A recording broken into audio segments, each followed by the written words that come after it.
Hello and welcome back. Renee Sager, life coach. I help women in the war with food in their body so they can live a full and meaningful life. Welcome to my second one on the YouTubes. Here we are today.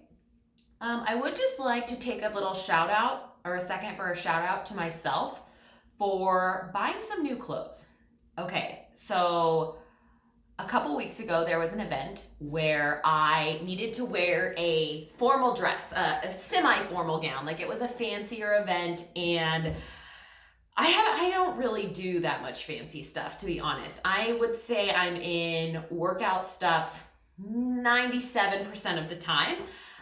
Just because, between I do life coaching, but I also own a gym and do some classes and personal training stuff, and it's just so comfortable. So I had this event to go to, and I was getting ready, and I had nothing. I had nothing that fit. I was going through my dresses, and my dresses were like, honestly, I think pretty much all of them were between 5 and 10 years old. And my body's changed some since then, and some of them weren't even mine. Some of them were ones that I borrowed that I never returned. And I was just like, this is bullshit. I don't have anything to wear. I feel horrible in all the ones that I have. They don't fit me right. They weren't even mine. They were ones that I borrowed. And I need to get some new clothes. And I ordered a lot of dresses. I ordered a lot of everything because I was like, you know what? I tell my clients this all the time, and it's time I follow my own advice, which I have to remind myself to do that a lot. And so I did. And I bought some new shirts. I bought a couple new dresses. I tried to buy pants, but come on now. We know you cannot order pants from online. Anyways, the moral of the story is wear clothes that you feel amazing in. And if you have the ability to buy some new clothes, do that. There was one dress in particular that I kind of splurged on because I love it. It's like this white, shimmery, it's long sleeves, and I just feel so good in it. And I feel like I'm kind of making that shift now. For a really long time, I was just like, oh, let's buy whatever. And then I'd buy it and I'd wear it a couple times and I was like, oh, I kind of hate this shirt. And I've started making a little bit of a shift where I'm just really buying what I like, and it tends to be fewer items that are higher quality. And I've noticed that shift in my life over the last year where I want less stuff and more just nice things. So this is on my tangent. This is one of the new tops that I bought that I really love it. And it has a little slit in the back. And I'm wearing real clothes and even heels. And I don't have anywhere to go today, but I think it's important to, I literally don't have anywhere to go. I am seeing clients. I have a pretty full coaching call day today. And I have a couple training clients. But I feel like I'm better at coaching when I put a little more effort into me. I feel like I just show up for life like, let's go, ready to work, when I put a little effort in getting ready. I still, for the majority of the time, I'm in sweatpants or leggings because it's super comfy, but it does feel nice to put a little extra effort in getting ready and wearing clothes that I feel really good in. So that's just a little reminder, a little shout out for yourself that if that's an option to you, if you can, buy the things that you feel good in. I got rid of so many clothes that night when I was trying to go to that event and I couldn't find anything. I was like, this sucks and this sucks and this sucks. But my closet is so great now. And the ones that are in there, I Marie Kondoed, I went crazy. But it feels better, and I'm just like, oh, I really like the things that are in there. And even when I ordered a bunch of stuff online, I was like, do I really like this? Do I really want to wear this? Do I feel really good in it? And that's probably why I sent 95% of them back and kept 3 pieces that I really love that feel really good for me today, right now. Okay, not the 10 years ago, not where I want to be, not the 10 years in the future where I think I'm going to go. It's just what feels good on my body, what feels good right here, right now, today. And actually, this is kind of a good segue into my topic today, and this is a call I had with a client this morning, and this is about acceptance and anxiety. So I would say if you are alive, if you have a pulse, you probably have anxiety. I don't know one person that doesn't, especially my clients, like women with disordered eating, eating disorders, struggle with binge eating, whatever, however you want to name it, tend to have anxiety things. The clients that I tend to work with tend to be a little like similar to me. And it's just like they're high achieving. Like I get it. I get where they're at. And they're just higher, more type A than some people. And so today's topic is on anxiety. And just first off, owning it. Like I said, I don't know anyone that doesn't have it. And so, okay, now that we can just all not have anxiety about having anxiety because everyone has anxiety, what do we do about it? Because I get that debilitating feeling that comes from that anxiety, the mental, like you're gonna rip your skin off, you don't even know what to do, you're panicked, you're breathing heavy, you can't get anything done because your brain's going a million miles an hour and you're freaking out and you're running around and you can't sleep, all of those things. And what I went over today on my call that I'm sharing with you is managing that, how to live with it, because I don't think you can get rid of it entirely. Like part of that is our primal brain. Part of that is like keeping us alive. And, we live in a society where everything's very accessible. We can get everything very easily. And I do think that part of us like freaks out about that because that's kind of how we're wired, is to survive. And it becomes easy. And sometimes we manufacture anxiety and stress where it's not needed because that's how we've lived for so long, is just creating that chaos. I know that is something that I did, where I get very uncomfortable when there's no drama. I'm like, what? This is way too easy. Something needs to go wrong because this is too easy, too quiet, too simple. Okay, so talking about managing anxiety.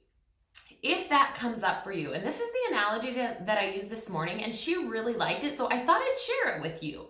And so when you notice the anxiety coming, you're going through your day, you're like, oh my God, I have so many things to do. How am I going to get this all done? I don't even know. Thanksgiving is coming up. I have no idea how I'm going to get all of these things done, and I don't have enough time. And you go down that path. You start the spinning. You start the overwhelm. I think that a huge part of increased anxiety, even more overwhelm, even more just the panic, comes from trying to shut it down. And that's something I was really good at. I mean, I didn't cry. I didn't have like emotions like that for a really long time because I was always just like, and so when that comes up, let it be there. A huge part of the work that I do with clients and I've experienced myself is getting really good at being uncomfortable. Because if you think about it, all of the things we do is basically to avoid pain, right? So we don't have to act though. We think that this feeling, this urge, this desire, this overwhelm, this sensation is so bad that we can't manage it, but we think we have to. And so what I'm suggesting is you just let it be there. Okay, I'm gonna make this a little bit more clear. So with her, I said, pretend that the anxiety is knocking at your door. And you're in the house and you're trying to just like go through the day, you're trying to clean, you're trying to read, you're trying to cook, and it's just knocking. And you're like, oh my gosh, I wish it would just stop. Why isn't it stopping? But you don't ever answer the door. But the knocking is driving you insane. And finally, after 5 hours of knocking, you're like about to rip your eyebrows out. You go open the door. And you're like, you know what? Come on in. Come on in. I got some tea. Have a seat. Be in here. I'm not going to resist it anymore. I'm not going to pretend it's not happening and just try and shove it down and blind it out and blah. I'm just going to let it come in and just be here with me. And that's the main takeaway I want you to have, is that notice when that anxiety comes up, notice when the panic and fear comes up and you are going down the path of, I shouldn't be feeling this way. What's wrong with me? I have to manage this. Why am I still feeling this? And just let it be there.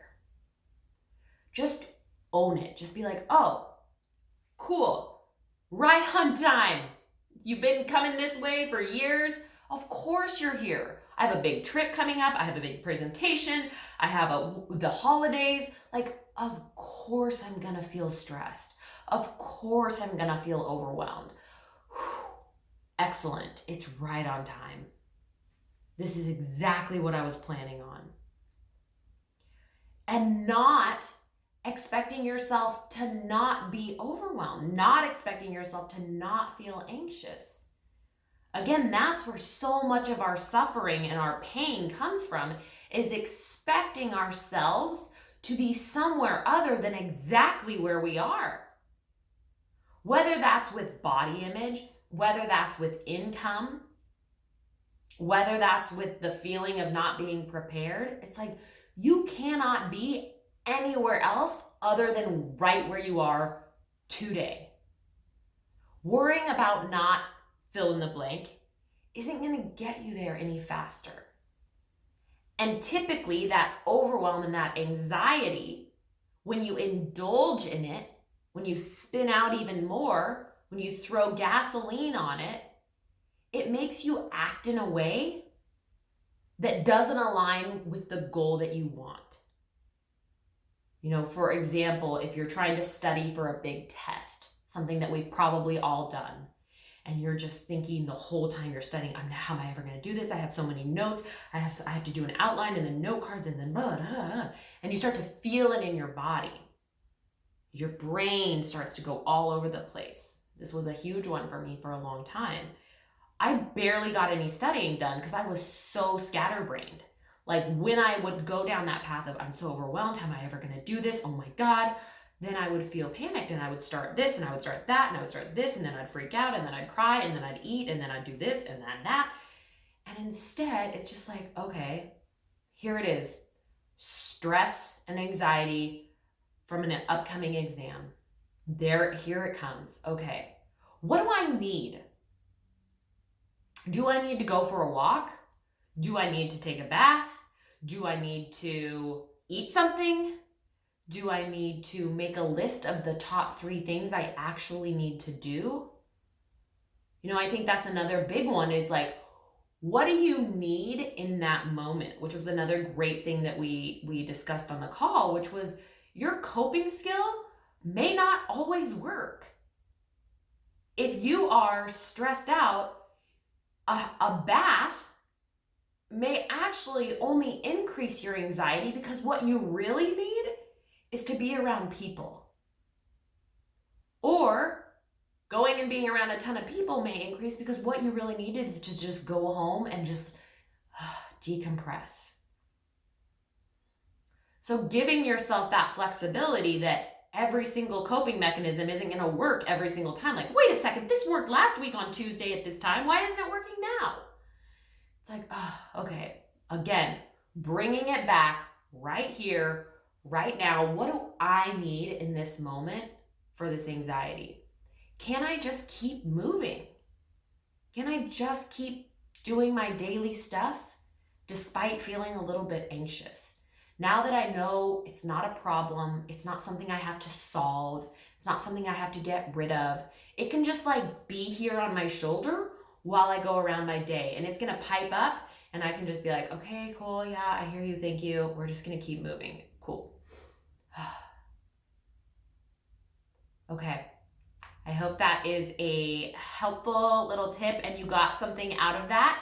Thanks for being here, and be sure and subscribe so you get updated every single time I drop a new video. All right, happy Thanksgiving.